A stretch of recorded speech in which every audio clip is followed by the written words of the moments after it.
Welcome back to Women's Wealth, The Middle Way, the show that answers your questions about work, money, and family. My name is Susan McGlory-Michael, and I am the CEO and founder of Glen Eagle, a wealth management firm in New Jersey. My name is Carol Ann Fernandez, and I'm the COO of Glen Eagle. Our guest today is Laurie Hermance-Moore, owner of Heritage Bridge Genealogy. Laurie has had more than 20 years of experience in the digital marketing field before she decided to make a career change. She spent 5 years preparing to become an accredited genealogist. She joins us today to share her experience and give actionable advice on what you can do to ensure that your family's history will be part of the legacy to your children. Welcome, Laurie. Thank you, Carol. I really appreciate the opportunity to speak with you today and to speak with your listeners. We're very excited to have you. I think maybe the easiest thing to do would have you start off by just giving us a little bit of background on what made you decide to do this career transition. I am 59 years old, and I've actually career changed twice. And the first time, I had started as a history major who became a reference librarian. And in my late 30s, I shifted from being a manager at the public library to joining a digital marketing firm. I mean, at the time, it felt like jumping off a cliff. It was so different. I had become more interested in consumer behavior and marketing research.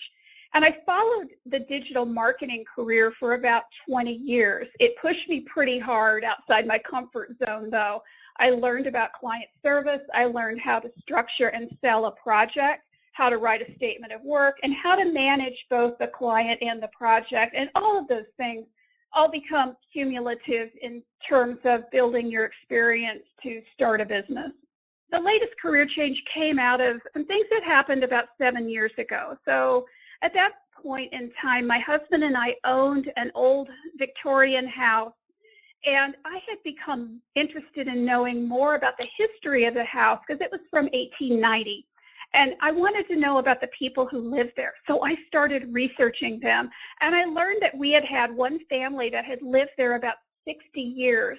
And their daughter was married in our front parlor. There was a newspaper article about this.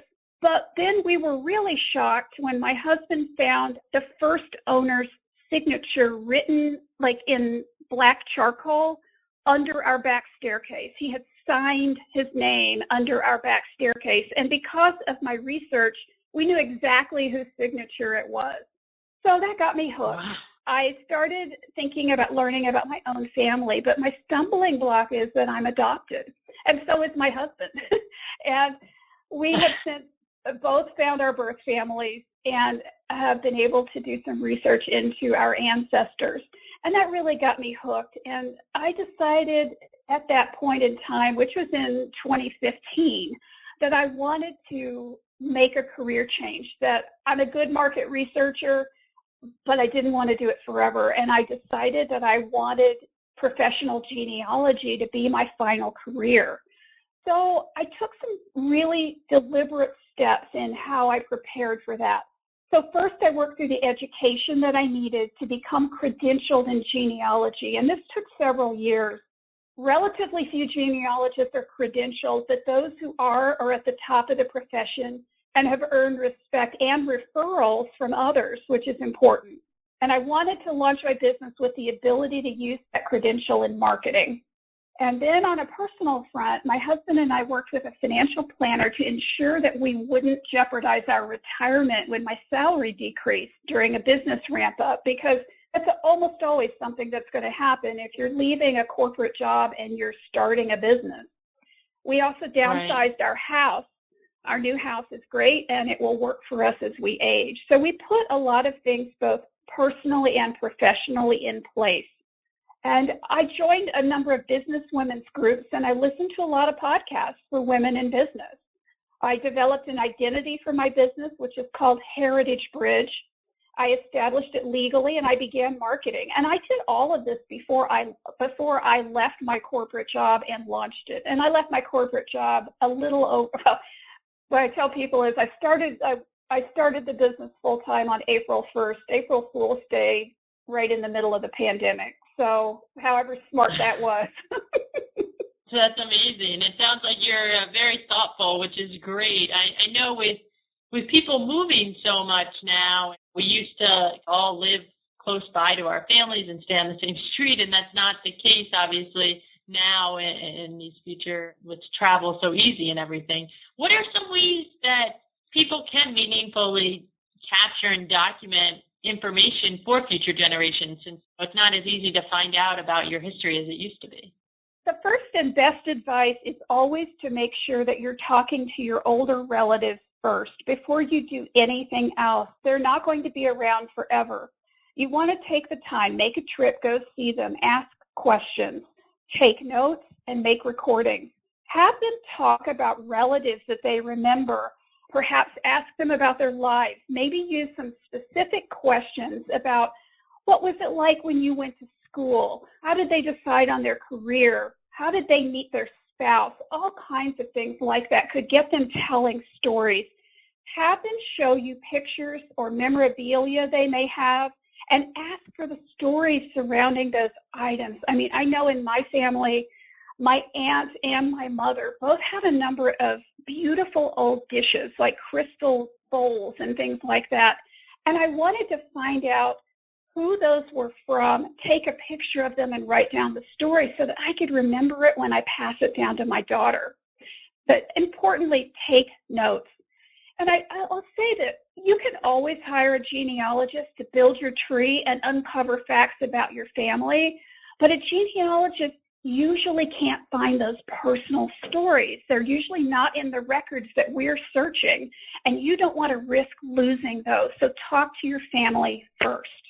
I think that's great advice. It's very true that people are not around forever, and with technology nowadays, you can record even conversations or voicemails or things like that to pass on to your future generations. Have you seen technology making it easier or more challenging for people as they try to track down and keep information for their future?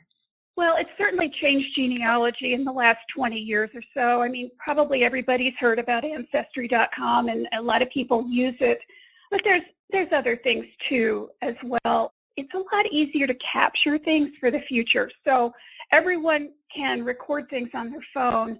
You can store them in the cloud. You can perhaps take information that you found and compile it into a book.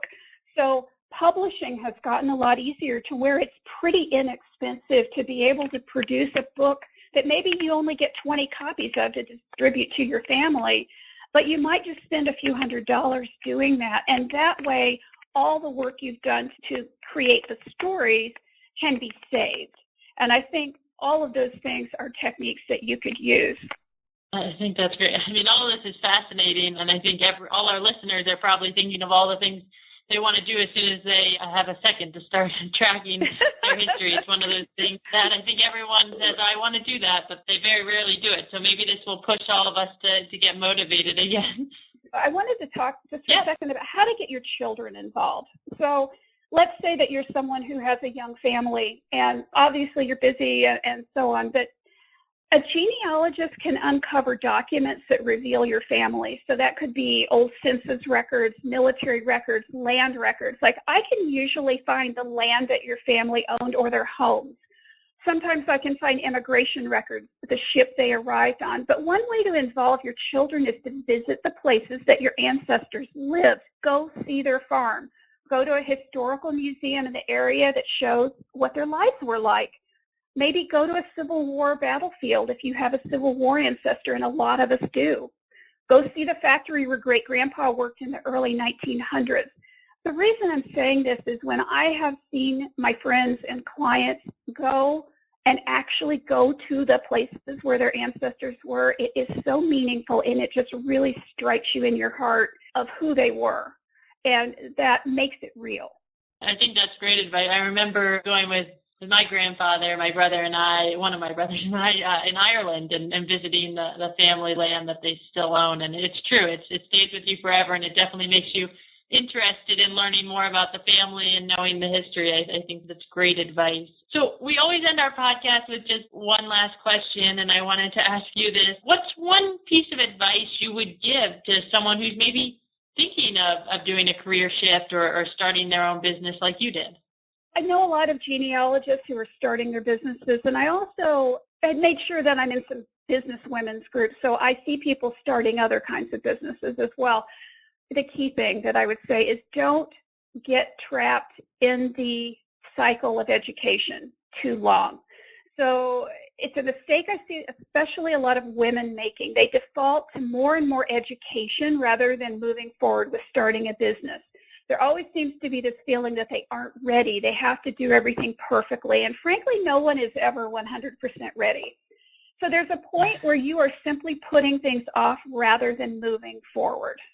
I think that's great advice and very true. We're never going to be 100% ready, or it's never the perfect time, but it's always great to jump in and start if it's what you're very passionate about. Well, thank you, Laurie. Thank you so much for joining us today. I know our listeners definitely took a lot from this conversation and are probably going to go home and start trying to do their own family history now that they've been motivated by your information.